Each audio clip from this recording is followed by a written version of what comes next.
From the PSIA-AASI satellite studios in Hood River, Oregon, I'm George Thomas. You're listening to First Chair, and what a wonderful guest we have for you today, Pete Allison. It is always a pleasure to connect with you. Thank you so much for taking the time to chat with us.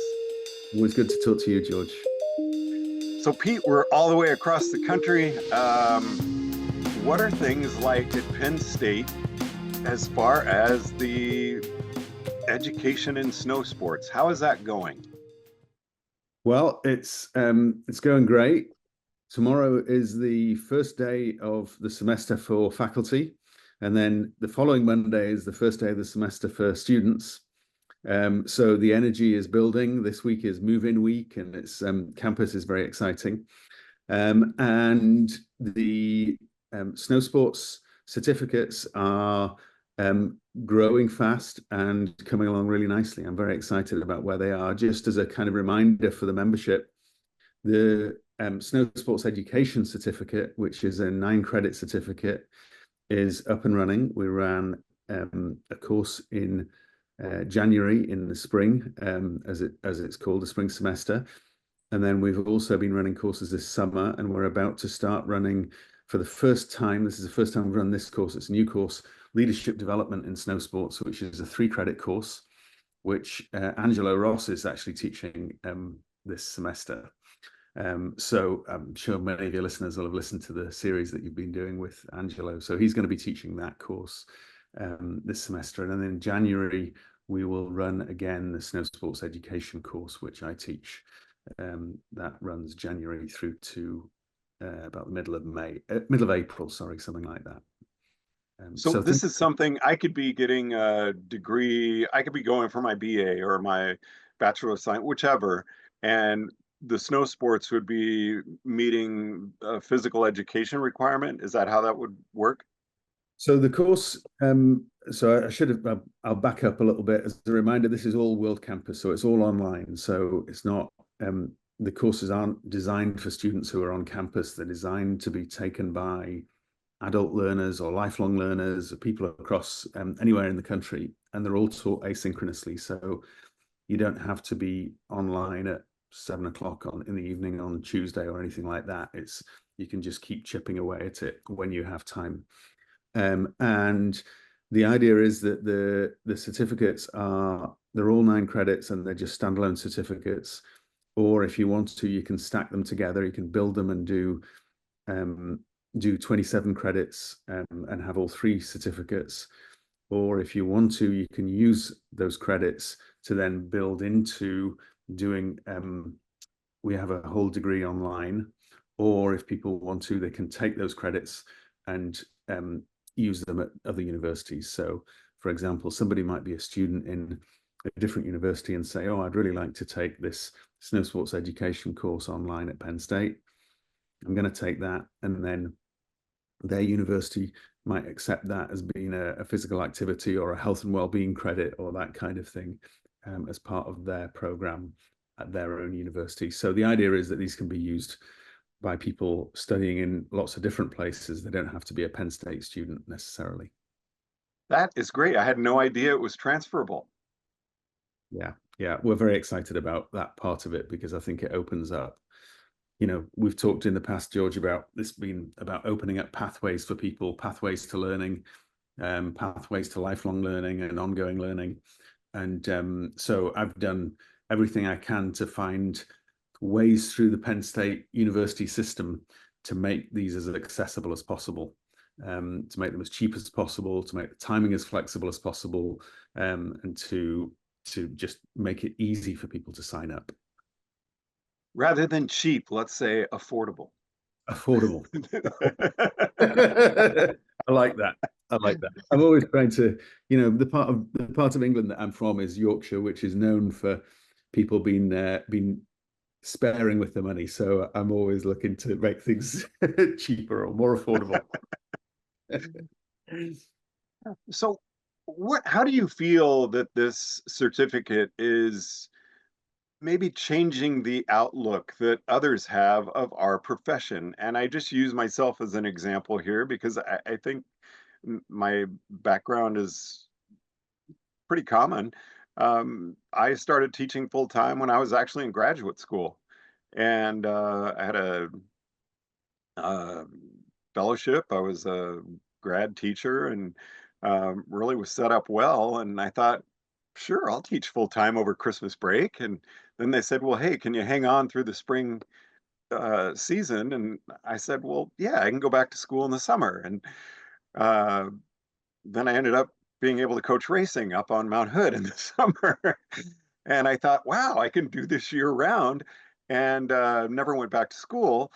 And, I was always asked, well, when are you going to get a real job? And I know you and I have talked about this before, but to me, this always has been a real job. I took it very seriously. I love the educational aspect to what we do. And seeing what you're doing, I feel gives snow sports just that much more credibility in the public's eyes. I certainly hope so. That's certainly one of my motivations for doing what we're doing. I think the purpose of these is really to help people to become better at what they do. And so, a lot of people have a similar story to yours. They kind of stumble into teaching snow sports in some way or another, if you like. Um, and there's a whole lot of theory and there's a whole lot of shared learning that people pick up along the way, right? Locker room talk on the chairlift, insights that people have just through putting the mileage in. And the certificate programs, they're designed in many ways to kind of capture some of that and to accelerate that for people so that they have some conceptual models as well as experiences and understandings that allow them to do a really good job of what they do. And so the idea is that if people do so there's 3 certificates and they align with the 3 levels of PSIA certification. So when you do the first certificate, the idea is that you do a level 1 in one of the disciplines and you can choose whatever discipline it is. Same at level 2 and then the same at level 3. But then the kind of wraparound content of that, if you like, the other courses. So in the past, George, we've talked about at level 1, there's a course called Leisure and Human Behavior that talks about leisure in throughout people's lifespan and what that looks like and how people behave with regard to leisure time. And then in the second certificate, there's an introduction to commercial recreation and tourism and a marketing course on how to market recreation services. And then in the third one, there's a commercial recreation management course and recreation facilities planning and management too. And so if somebody does all of these courses, then they have a more rounded kind of set of skills to be really useful in a ski school or in a snow sports school around the country. And one of the things that we do through the online courses is also create a cohort experience. So students are not, it's not me imparting wisdom on people. I'd never put people through that torture. But it's a shared learning experience. And it's also some of the online resources, some of which are PSIA resources. We use a lot of the podcasts that you record, George. And all of those resources pulled together make people into better rounded professionals and enable them to do a better job. And I'm a little bit cautious about referring to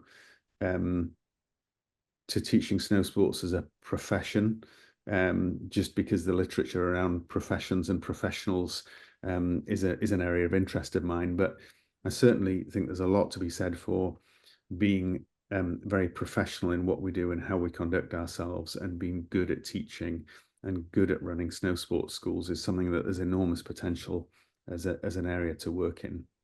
I don't know if that answers your question or not, George. I just got on a rant. It actually does, and I love it when you rant, Pete. I do have to say, it blew me away when I saw that you had some of our podcasts as mandatory material. And one of the things that did, it really motivated me to make sure that this podcast is well done and has some really top quality. And I really want to get a good message out to our membership through this. Well, I mean, the podcasts that you have are so good, and so we've got, in the level one course, Snow Sports Education, we use some of the podcasts that you did that explain the learning connection model and explore that. And one with Matt Boyd, I know that's in there, where he's talking about what is good teaching, and you interviewed him about that.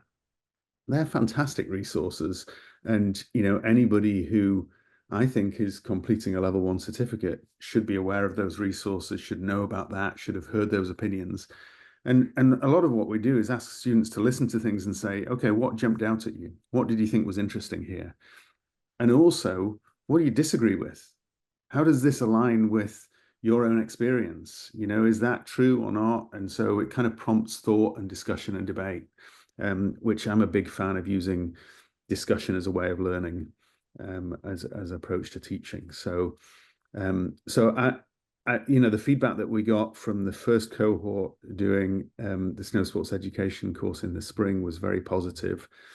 They all passed their level one PSIA course when they did it, and I had a really lovely email actually from one of them, and I'm not bragging here about me. I'm talking about the course and about the kind of, if you like, the scaffolding for learning that took place. This student emailed me and she said, I not only passed my certificate, I also got better feedback and better scores than anybody else in the group that did their certificate with me. And she was just, you could feel through the email, she was kind of just full of energy and enthusiasm and passion, and has now signed up for subsequent courses and is kind of on a roll with things. So that's very exciting. And we've got 9 people who are taking the leadership development in snow sports course this fall, which is about the perfect size for the first iteration of running a course. Really nice group of people. And I think it's also a good way for people to continue their learning and keep learning, in the off season, through the summer, through the mud seasons, and be able to continue that growth and continue thinking and talking about snow sports. I love that you're bringing that up, because kind of the series that we're going with now with Angelo, with Brian Donovan, and soon to be with you, we started the boots on the snow in the winter, and we're really just calling them boots on the ground because maybe there's no snow around right now, but we really want to continue really trying to give great information that will help us improve as instructors. Yeah, and I mean, there's so much. I mean, one of the things that I'm struck by, and I think I might have talked to you about this before, so I apologize if I'm repeating myself, but one of the things that I find is that there's so many resources, and for people who are newer to teaching snow sports, it's very hard to know which resources to focus on or concentrate on. And so one of the things that we do is help to walk people through that. And we say, look, these are the essentials that you should really focus on.